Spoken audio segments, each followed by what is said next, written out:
Oh, yeah, Travis Tritt's coming in today. When is he coming in? 10 o'clock. 10 o'clock. Dude, we don't know anything about Travis Tritt. Steve's a big fan. We're not even going to lie to... Steve's a big fan? Yeah, Steve's a huge fan. Will Steve be conducting the interview? Yeah. Let's have Steve do it. I mean, we'll be here. Steve. I'm going to do my research. You know something about Travis Tritt? Yeah, I lived in Nashville for a while. I know country. You lived in Nashville? Oh, my God. You know how many truckers are just rolling their eyes right now? Like, oh, goddamn, this is going to be a clusterfuck. I can see it happening now, goddamn. Travis Tritt's coming in, these fucking assholes don't know shit about him. Travis don't deserve that. Don't deserve this kind of abuse. I knows it. I don't get this show at all. They play Yoki Oni. But they don't know who Travis Tritt is. Travis did Hannity yesterday, so... we did? Was it good? I didn't hear it, but I know he did it. I would assume that Travis Tritt and Hannity's politics are pretty much in line. Yeah, I would assume so. Other. Yeah, he's a good old boy. He's a good old boy. Yeah, exactly. He's one of these guys. I think he's originally from Georgia. He's married. He's got kids, but he's also one of these country guys. What's like his big hit? His biggest hit ever? Trouble. That's the Trouble. What? Dude, you have to know the spelling song. in here. All right, well, Trouble. I know you've heard it. Spell it. The board game. Say that's exactly. You could just say it. It's called Trouble, but Pop-o-matic, pop the dice, pop a 6 and you move twice. This is it? This is it? Yeah.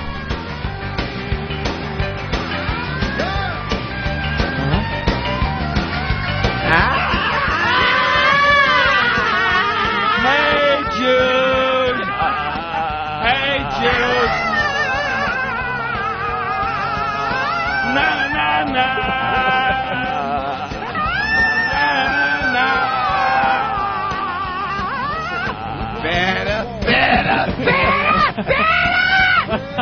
All right, let's listen to Travis Tritt. Yeah. Tell me what in the world you're doing there.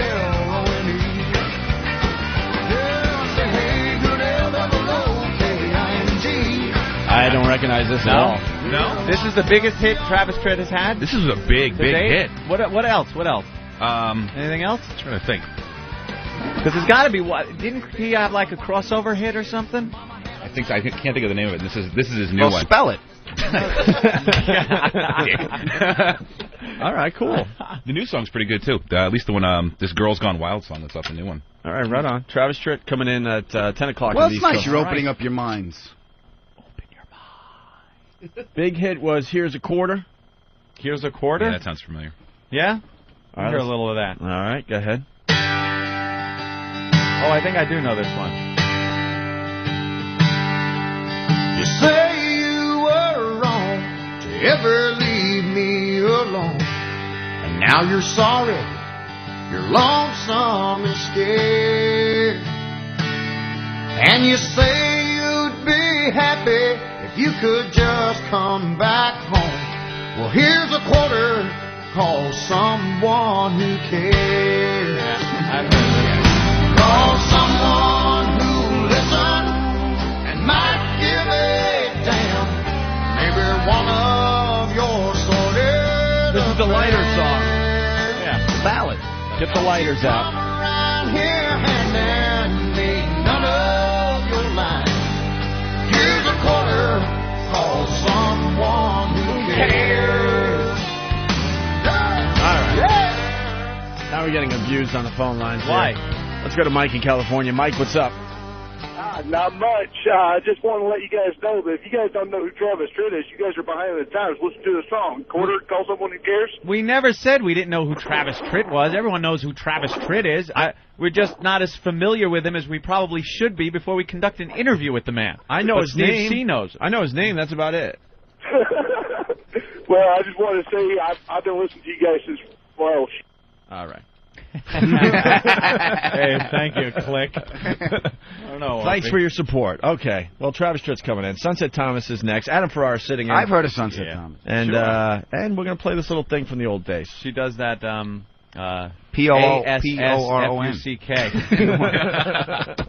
was going for the same joke. Yeah, and you were spelling quicker than me. The coffee wasn't kicking racing in. for the finish line. I love it. Hold on. Here's a quarter. Call someone who cares. Sounds kind of interesting. Well, when we do it, it's stupid. Here's more Travis Tritt. Oh, it is? Yeah. Recognize this one.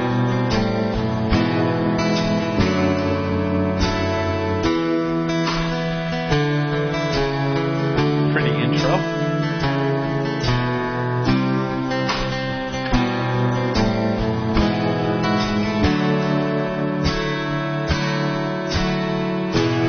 Born and I got her and torn from my mother before I was 2.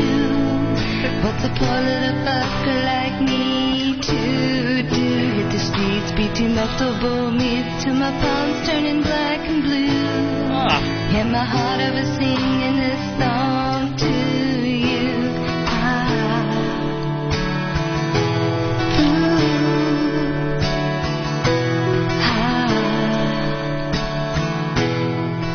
Wow, that's Sunset Thomas, actually. She's singing. She's singing. All right. I knew that wasn't Travis Tritt. I know, it didn't. Crazy. It didn't go anywhere. Sorry. Sherman from Atlanta. Sherman? Hey, guys, how's it going? Hey. Hey, I turned you on October the 5th, so I've been with you ever since you've been on XM. Travis Tritt lives here in Atlanta, and he shows up and does a lot of concerts, kind of impromptu. He will never play Here's a Quarter in concert. Why? Because it rains quarters. He'll get killed. It'll be like 1,000. Jesus, I never thought of that. That's funny. Wow. You got to be at Cowboys in Atlanta at midnight with like 2,000 drunk rednecks, and somebody sings Here's a Quarter.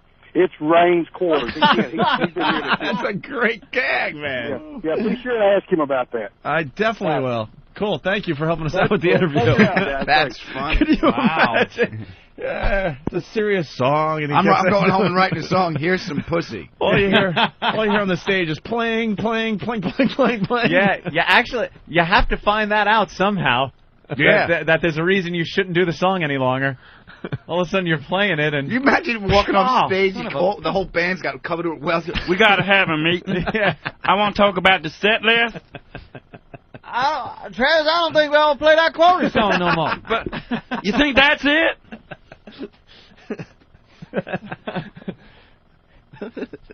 Thank God the song's not called Here's a Brick. That's then, whoosh, ow. Yeah. Yeah. All right, I just got a word from Ben. Travis Tritt is stuck in traffic, he's here now. But now he's here. Now he's here. Oh, thanks. Okay.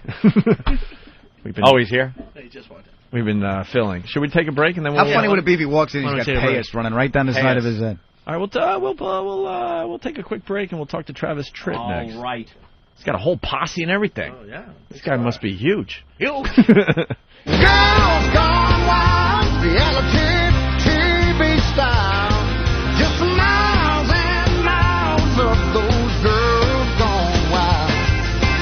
Freaking hard, using daddy's credit card. Mama hollers, stopping that time. Don't you know the girls gone wild? I like it, Anthony. I like it a lot. Travis Tritt outside the studio, making his way in. Yeah. He's playing the House of Blues here in New York City tonight. House of Blues. House of Blues, yes. Nice. Here he comes. Popping on in. There he is. Hey, guys. Travis Tritt, How everyone. you doing? Good. How you doing, man? Doing great, man. Yeah, got stuck in some of the city traffic. Yeah, well, you're in New York. What can you expect?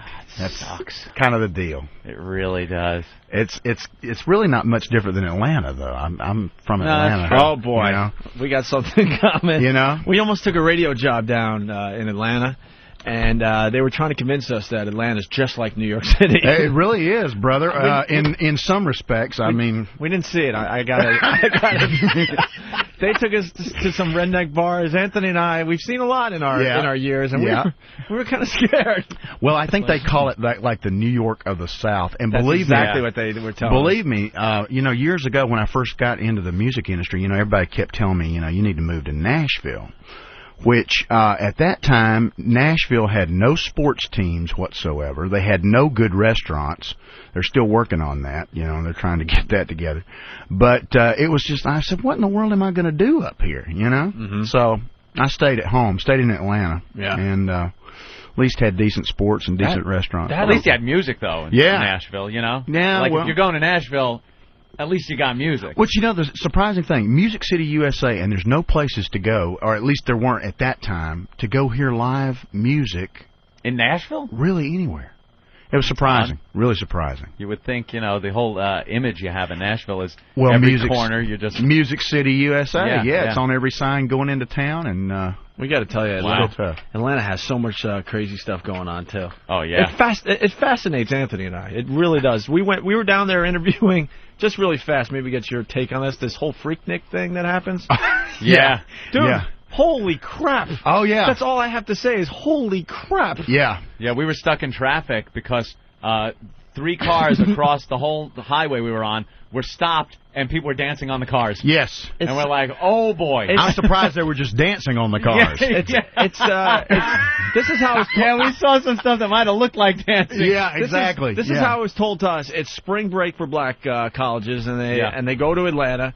And they'll just, you'll be on a road, a highway, and they'll just stop in the middle because they are feeling the music. Yep. And then they jump up on their cars and they're dancing and stuff. They're dancing around, and some of the dancing, it looked like guys were just having sex with girls. Well, right there that's on the basically, car. Yeah, that's pretty much. This must be a few years back, though, because the fact is... They toned it down? No, they stopped it. Wow, did they? Yeah, absolutely. Well, and they couldn't actually come in and you know, just say, we're just going to shut it down. Mm-hmm. But I think the Georgia State Patrol, sitting on I-75, watching every single car that came into the state from any outside borders, you know, automatically, you know, if it's loaded up, they're going to pull them over, and probably somebody's going to jail before they ever even get to Atlanta. So they put discourage people from coming in and doing that deal. You got a tail light out, boy. You got one of those good old boys. You in a heap of trouble, boy. Ain't nothing better than that nightstick coming out and cracking that taillight. Yeah, it was a whole thing going on. The shopkeepers were boarding up their businesses, and they told us flat out, get out. You got like 2 days. It. Everybody, I mean, you know, you think about the people that live there, you know, I mean, people coming through town and coming through their yards at all hours of the night, you know, and using their shrubbery for restrooms and you know, I mean, waking up in the morning, you know, and there's somebody having sex on your porch, you know. Just not fun. Not fun. Absolutely not, man. All right. Well, it's great to be here, guys. Thanks for having me. I appreciate it. Thanks for coming. We really don't get that many big stars coming through here. We had Ozzy Osbourne came through, which was cool. Oh, cool, Ozzy's quite a character. He is, man. Yeah, and we had Sunset Thomas today, Anthony. Sunset Thomas. We had porn star Sunset Thomas. Porn legend. Man. Sunset Thomas. Last time I saw her, now this is a weird story. Last time I saw her, I was in Las Vegas about a year or so ago, and Carrot Top was doing a show out there. Of course he was. Carrot Top's doing a show. So I've known him for quite a few years, and call him up and you got to come out to the show tonight. So we go see the show. Afterwards, we go back in the dressing room, and there's this barrage of what looked like the circus had come to town. You know, of people coming down the hallway, and I start recognizing someone. It's like, that looks like, although I wouldn't know really what he looks like, but that looks like that might be that guy Ron Jeremy right there. And then, you know, the whole crew, Sunset Thomas, the whole bunch, man, they were back there. Ron Jeremy's, we've had him on the show a lot. He's a lot of fun. Oh, what a trip, man. Must have been the porn convention. Yeah, I don't know what was going on. I think they were just in town to see Carrot Top, which really? I don't know. I don't think so. I don't know what the association is there. I don't know what that's all about. Maybe they like Carrot Top's buff body. I've never seen a guy that spends more time on his body than Carrot Top. That shouldn't have to. No doubt. Like, you're goddamn Carrot Top. Why do you have to be the strongest man in the world? How much arm strength do you need to hold up a toilet seat and make a joke about it? Jesus Christ. He was sick of people making fun of him. I guess so. You know, when you're Carrot Top, you gotta be able to back. kick some ass, I guess. No doubt. That's great. I was looking through your bio a little bit, and first of all, a couple of things in common that I have in common. The divorce thing. Yeah. I saw that. But I saw it twice. Yeah. And anytime I see this, I got to ask, How did you get suckered into getting married after one divorce? Well, I got married the first time when I was just a kid. I was 18 years old, right out of high school. Oof. I got married more than anything else to get out of the house. And also to prove my father wrong, who said, "This is going to be a mistake, son." And it's like, well, I'll prove you wrong. Oh, well, oops. guess who was right? Yeah. He was. But I got out of that thing about 2 years into it, and then it was sort of a turn around on the rebound. I had just come out of that divorce, and I also had changed the way I made a living. I was working for a heating and air conditioning company up until that point. That's the second thing we have in common. Yeah. Did you do that? Ductwork, man. No kidding? Really? Yeah, that's what I did up until 1994. I'll be darned, man. Attics, 200-degree attics. Yeah, man. Oh, God, yeah. Pumping units up there. There you ductwork. go. There you go. Cutting your hands on clinch collars. Oh, yeah, I still got scars, man, all over the place. Yeah. Everywhere. You just come home with your hands like chopped meat.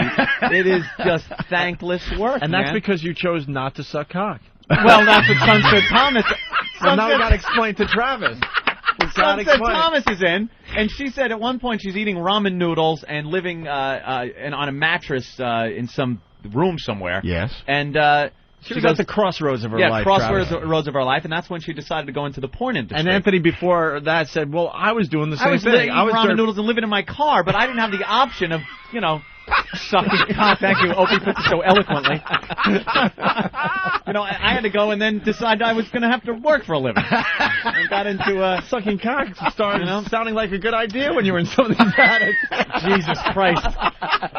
When you have your dreams and stuff, because everybody does, and I'm sure you had your dreams of becoming a star with music. Yeah. I had mine too. I was in bands through my whole life, and working your ass off humping tin up in these attics. That's a fact. And you just have this, that there's got to be something else out there, that you look at your coworkers, a lot of them are cool guys, but you look and go, this guy is just cut out for this job. Absolutely. He will never go any farther than this right here. Right. This is his life. But and I don't want to sound like I have this overinflated self-image of my. But there was always something that said I am not meant to do this. Oh yeah. Until I get older, there's like a dream, and you want to do something else. Mine, I did always want to do radio or do something in music. Yeah. And. How did you get the break where you were able to get out of doing that? After that first marriage ended, I decided, if I go out and try this thing now, and if I fall flat on my face, nobody is going to suffer but me. I'm the only one. So I figured, why not? As they say in Vegas, no balls, no blue chips. So it's like, go for it, give it all you got. And I quit my regular job. Went and took a gig playing in a club, just doing a solo acoustic thing, and I think the booking was for like a month, and after that I didn't know where the next paycheck was going to come from, Yeah. But it's like, you got to do that. You got to go out and give it a shot and try. If all else fails, you're back in the attic. There you go. That's one thing they always said. Get yourself a trade, just in case. I understand. My mother was always saying that. I appreciate your dream and what you want to do, but get yourself a trade. It's like, thanks for the vote of confidence, Mom. Thanks, Mom. Something to fall back on. That's it. You ever heard that? You can do anything you want. Don't sell your tools. You can do anything. Yeah, I still keep WD-40 in my snips. But I went in, and they used to have Marlboro cigarettes used to have a talent contest years ago where they would go around from in all the major cities where they had this big concert tour, and they had all these different people in the country music world. I think at the time they had like the Judds and Randy Travis and Ronnie Millsap and different ones that would headline this concert, and they would do a talent competition in each city. And if you won that talent competition, you got to open for that band or that concert. And you had to send in a professional tape. I had no money. I had no connections to anybody with a professional, recording studio. But I did have a friend of mine who was an electrician. And he was wiring up a home studio for a guy. And he said, listen, he called me one day and said, I think I can probably get you some free studio time as a favor to me. And it's something how things work out. I go in and I record this thing. I just did like 3 songs that I had written, and as it turned out, the guy who was having the studio done at his house was a vice president for Warner Brothers Records at the time, and he'd been working Madonna and Prince Records and Rod Stewart and the Doobie Brothers and ZZ Top and you name it, and he's got all these gold and platinum records hanging on the wall. And I walked in, and he came in about the second song in as I was recording, and when I got done in the control room, I walked back in the control room, and he said, "Where have you been all my life?" And and you said, "Uh-oh." Yeah. One of those guys. He might be in the porn industry. No, it was one of those situations where, he said, I really think you could maybe do something and go somewhere, and we ended up recording a little album in that studio over the course of the next year, and he took it out to L.A. and played it for the executives at Warner Brothers, and the rest was sort of history. Isn't it amazing how stuff like that works out? Yeah, man, it's just, one of those, it's truly a lucky break. Right place, right time. Right place, right time. Did you take care of that guy? Yeah. Right? He made a lot of money. I can imagine. He made a lot of money. Who, the electrician? No. The guy that hooked you up. The guy that hooked me up, yeah, I took care of him, You had too. to take care of him somehow. Yeah, I took care of him, too, yeah. He's Good putting guy. flex on clinch collars in Cincinnati right now. Goddamn Travis Tritt. He's got my old job. Bought me this stinking X-Lax watch. She's supposed to take care of me. Here's your come on the radio, son of a... God damn, that's something. We got a call earlier from somebody that said you don't do the Quarters song live. Oh yeah, no, I do. You do. I had to threaten not to do it. And we actually have an announcement now every night before the show.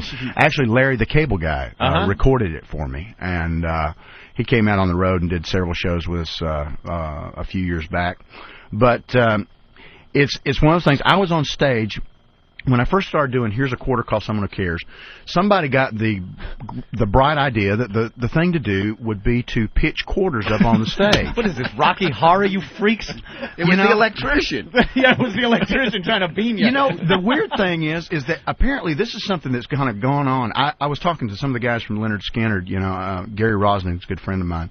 And he told me that years ago when Skinner had a song called Give Me Back My Bullets, which was basically talking about give me back my bullets on the radio, on the chart. If you're moving up the chart, that's number 5 with a bullet.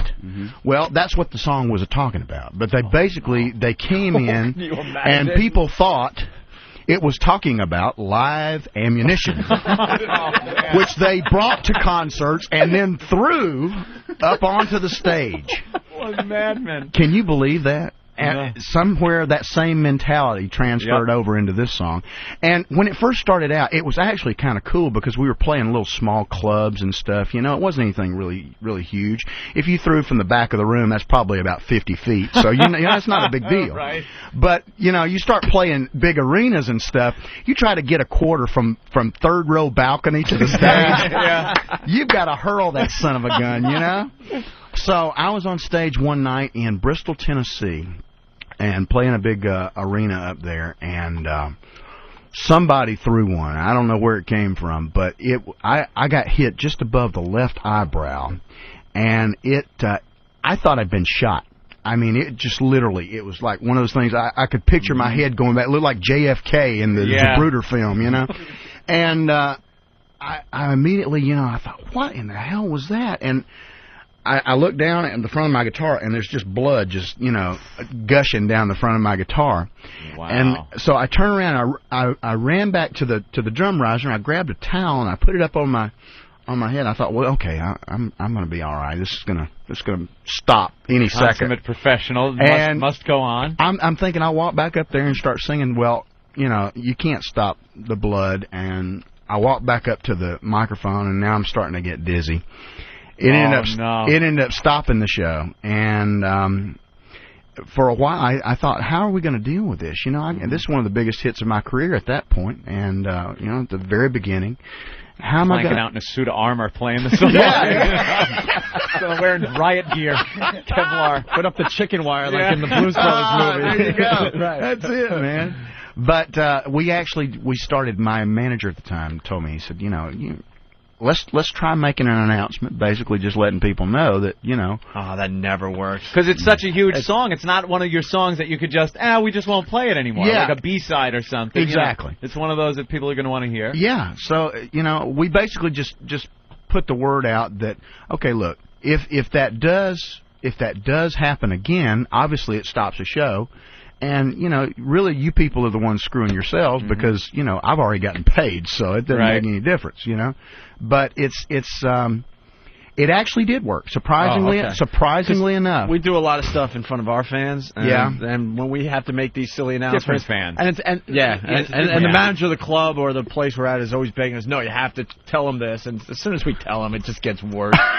If we told our audience, people, please keep breathing, they'd all hold their breath till they drop dead. They really That would. is the type of audience we have. That's the difference in audiences. Just dedicated to the old F you. Oh, yeah. You know, they don't care. I was surprised actually that it did work, but I was glad that it did because we've been able to do the song ever since. You know? Yeah, but country's a way different audience. It's people from 8 years old to 80 years old that are in these country shows. But they all have quarters. When's the last time you saw an 80-year-old woman heave a quarter from the third balcony? Did you guys collect a lot of money, though? Wrap it up in our pants. In the early days? That was the cool thing. Yeah. You got the beer money, right? The band and the crew would go out, you know, and take the money, rake the money up off the stage every night and buy either, you know, beer for the bus or they'd buy, like, video games for the bus or, you know, whatever.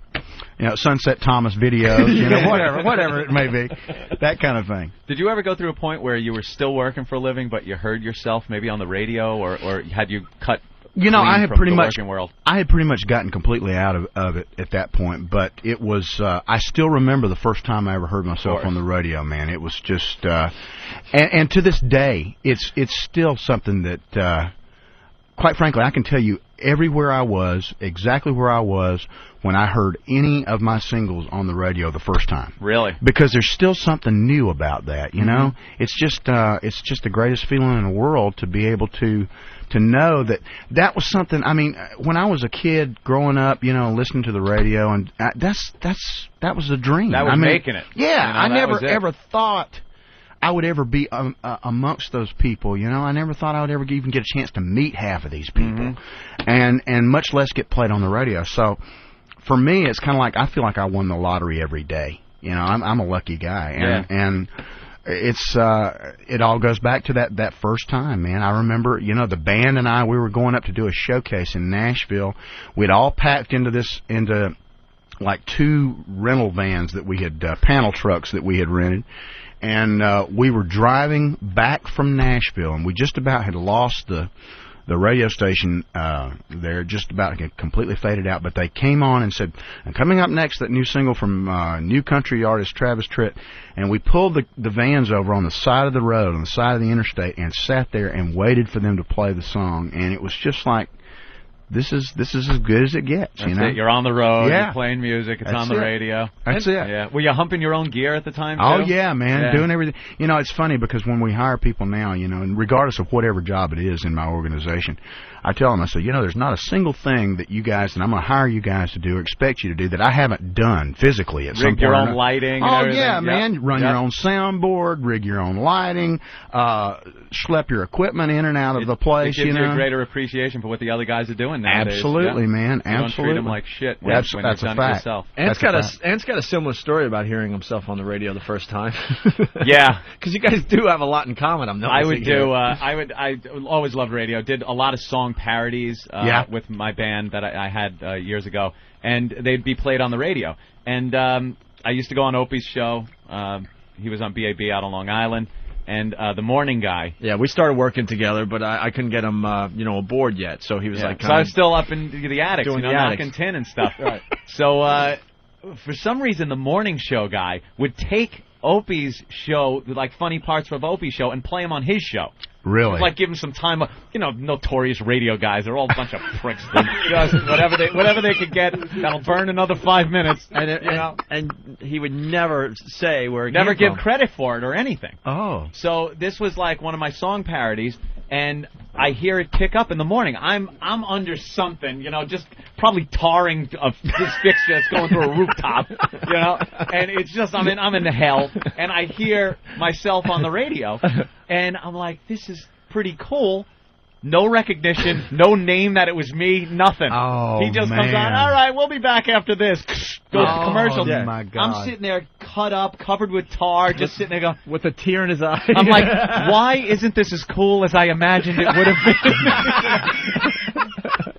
Thank God things from that point on got a little better. Oh, thank goodness. A little different than Travis's story. You get a kick in the ass every so often. I think it just gives you a better character. Well, I think that's how I think we become better people, better performers. People that are handed the whole thing on a silver platter, or they're a created personality. Yeah.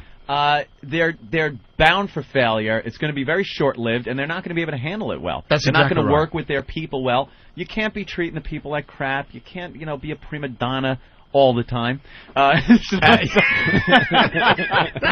Sometimes these sons of bitches have to... Got to keep them in line. I get carried away like a Mr. Humble here. But, it just makes it better. It makes it easier to work with people. Yeah, I think, there's so many people... When you work for a living. In this industry especially, there's so many people that the only thing they know is they want to go to Nashville or wherever, they want to go to Los Angeles, they want to go to New York, and they want to be a star. Right. And that's just pretty much as far as the dream goes, and it's not really well thought out, and it's not, they don't know anything beyond that. And I think that's where a lot of people, you get, especially in our industry, you get a lot of people that come in, and you have people at record labels or whatever in all their infinite wisdom that try to basically say, you need to do this, you need to dress like this, you need to sing like this, you only need to do these type of songs, blah, blah, blah, blah, blah. And so many of these people sort of go along with that because they don't really know any better. Well, it must be rough, though, early on in your career when you really are close to that making it point, and you're like, I might not want to screw this up by telling this guy no, Did you have to deal with... I did. When I first started out, I had the long hair, my hair was down, I looked like Greg Allman, it was a long hair thing, and all the rest of the guys, I came out in 1989 with Garth Brooks, Clint Black, Alan Jackson, Vince Gill, all these guys, clean-cut guys, wearing the pressed jeans, look like, come out of a, cowboy catalog, and me, I looked like, something out of a biker bar. I had long hair, wore black leather, completely different than any of those guys. And I had a lot of grief from a lot of record executives and stuff that said, we need to do this, we need to cut your hair, we need to blah, blah, blah, blah, blah. And I resisted it for a long time, but at the same time, you're young, you're new, and you don't want to rock the boat too much. You're kind of glad you finally got an in. Right. You don't want to screw it up. So I sort of went along with it. I went in and got the haircut, did that whole program. Think you're going to be back in that attic going, what did I do? Oh, my God, man. What did I do? I was so ashamed of myself because I compromised, at that point. And... after the first album hit and we had we had success and we had like platinum albums happening and that sort of thing, then you can come back in and say, okay, now I'm going to start calling some shots. Yeah, here's the way it's going to go. And that's sort of been where I've come from. And I'd make him cut his hair. I would have, but he was bald. Did you ever meet any of these legends that were probably heroes of yours? Oh, God, man. I've been so lucky. I've had a chance not only to meet them, but I've had a chance to work with them. Well, now you're one of their peers, and you probably think, these guys are the legends. But now you're looked at as one of their peers. That must freak you out. It's really, I pinch myself, man, because the fact is that, growing up, guys like Johnny Cash, Waylon Jennings, Willie Nelson, Hank Williams Jr., Merle Haggard, George Jones, Ray Charles, huge fans of all these guys. And I've had a chance to work with, meet, record with, do movies with all of these guys. Yeah. And it was just... it's like a dream come true. The last one was Ray Charles. I for years, I wanted to work with Ray because more than anybody else, I thought he really affected the way that I sing. What comes out of my mouth when I sing was more influenced by Ray Charles than by anybody. And I always wanted to work with him and came like this close, numerous times. And for whatever reason, at the last second, our schedules would screw things up, and it just never happened. We finally, about almost 3 years ago now, got an opportunity to work together to do a special together for country music television. And I went out to his studio in Los Angeles, and the two of us just really hit it off. We came back in, we did this 1 hour concert, worked together. And then the really cool thing was after it was all over with, I was just I was really happy that everything had happened the way that it did. And I'm getting ready to leave, and one of his tour managers came up to me and said, "Listen, Ray wants to see you back in the dressing room." And I go back in the dressing room, and he says, "Listen," he said, "I'm going to give you all my phone numbers." He said, "I want you to call me." And I said, "Well, that's very nice. I appreciate it." And he said, No, you don't understand." He said, "I'm not the kind of guy that says call me and then says, I hope he doesn't. I want you to really call me." And so we did. We became really good friends. We stayed in touch. We called each other, and talked to each other at least a couple times a month. He would fly out to shows from time to time to see me play, and it's just a great thing. I mean, I said I could die tomorrow, a happy guy. I got to work with everybody I ever wanted to. What'd you think of the movie? Man, I thought it was fabulous. The first time I saw it, as a matter of fact, we were doing a concert for a foundation that Ray had started to raise money for Morehouse College down in Atlanta. And Bill Cosby hosted this thing in L.A., and I got to be a part of that. And we were one of the first to see the film. And I said right off the bat, I said, if Jamie Foxx doesn't win an Oscar for this, something's wrong. And, of course, he did. I was really, really thrilled. He got the whole essence of Ray down, everything. Yeah. It was perfect. At the expense of his sanity from the acceptance speeches I've seen him make. Jamie Foxx, great job, but you're insane. Talks to his grandmother at night. I don't know the half of it. They yelled, "Cut! Step out of character! Step out of the character!" Kind of a crazy person. Hey, the phones are jammed. We should get a few people on the line with Travis Tritt here before we get out of here. Bubba, make it fast. You're on with Travis Tritt. I just wanted to ask how it was playing with B.B. King and all them in the Blues Brothers 2000.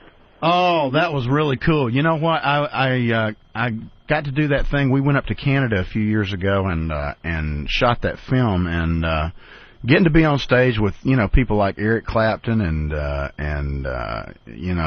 just all the greats that were in that film. Man, it was like a who's who of. Can you imagine playing with Eric Clapton? Yeah. You're on stage going, "Oh God, don't look at me, don't look at me." I was standing over in the guitar section of this big band for the Blues Brothers 2000 movie, and which I thought the best part of that movie was the music. The script I think was a little lacking, but the guitar section, I'm standing between Jimmy Vaughn and Eric Clapton. And, we've got Billy Preston behind us playing keyboards, and B.B. King's over here, and Bo Diddley, and, God, just a... and Yoko Ono. Oh, God, no, please. Yoko didn't... Thank God Yoko didn't ruin that moment. Thank God. We started the show with this whole thing with Yoko, so just bring it all back around. What movie is that from? Rock and Roll Circus. You ever see that with the Rolling Stones? No, I missed that one. And for some reason, Clapton's playing, the Stones, they're all on stage together. The drummer John from Lennon, from Jimi Hendrix Experience. Jean-Luc, help us here. Fiddle guy, yeah. Jean-Luc Ponty. Yeah, the violinist. He's playing, and it's just a moment in history. Yeah, a nice jam. A nice jam going, and Yoko pops up to the mic and just starts caterwauling into this thing. And no. It's ruining the moment in life. Oh, no. Yeah, so thank God ruined your moment. Thank God. Yes. It's frightening. It's like a woman taking off her clothes and, oh my God, it's a penis. It's just... If you missed it, the replay is going to start soon. You can hear what we were talking about. But first, let's go to Art in Florida. Art. Hey, how you guys doing? Hey, Travis. Hey, Art. What's happening, brother? No, I want to hear about the outlaw days. Like you said, after you grew your hair back, weren't you and Alan Jackson fixing to have a fight? No, man. Where'd you get that? I don't know. Something back when I was younger, I remember I thought you and Alan Jackson were going at it back then or something. No. In your outlaw days. No, never. Alan and I never had any problems whatsoever. No big east of the Mississippi, west of the Mississippi battle. No, you know. You might. Oh, okay. You might. Oops, sorry, go ahead. You might be thinking about the Billy Ray Cyrus controversy. That's what you're thinking about. After Billy Ray Cyrus came out with that big, huge record, which was, being played everywhere ad nauseum. Achy, breaky heart. Achy, breaky heart. And I came out and basically said at the time that I didn't care for the song, and boy, someone had to say it. Someone had to say it. I was working in rock radio and they made us play it. Really? Wow. Thinking this was going to be that crossover, the big crossover things. It was awful. It was just one of those things where it struck me right off the bat as being exactly what it was, which novelty. Was kind of a novelty record, and God forbid somebody come out and say that at the time, but I did, and I said it unfortunately right at the time when it was, at its hottest point, so, the press took that and ran with it, and, but I've always been the kind of person, and, I say what I think, and, let the chips fall where they fall. That's it. Travis, we only have a minute left in the show. Yeah. We're on like this master computer, so in less than a minute, they're just going to cut the show off. It's really strange. So we want to get some plugs in here. The new CD's My Honky Tonk History, right? Yes. And you're playing the House of Blues tonight, right here in New York City. Actually playing B.B. King's tonight. I'm sorry, why did I say House of Blues? B.B. King's. I'm sorry. B.B. King's, that's it. B.B. King's Blues Club here in New York tonight. And tomorrow you're going to be on Showbiz tonight on CNN? That's correct. Doing that tomorrow. And doing actually the jammies after this thing is over tonight. We're going to be jamming with some people having a good time. Fancy yourself a poker player, I hear? Oh, man. I enjoy it. I don't know that I'm that good at it, but I have a ball playing. I've been playing online a lot, getting in trouble. Yeah, I love it. I want to play in some of the tournaments. It's nice when you're a celebrity. You got to do it. Playing some of those. I want to thank Adam Ferrara for stopping on by, Adam, too. thank you so much. They're giving us the cut sign. So AdamFerrara.com. Travis Tritt, thank you so much. My pleasure, guys. That was a lot of fun. A lot of fun. Thank you.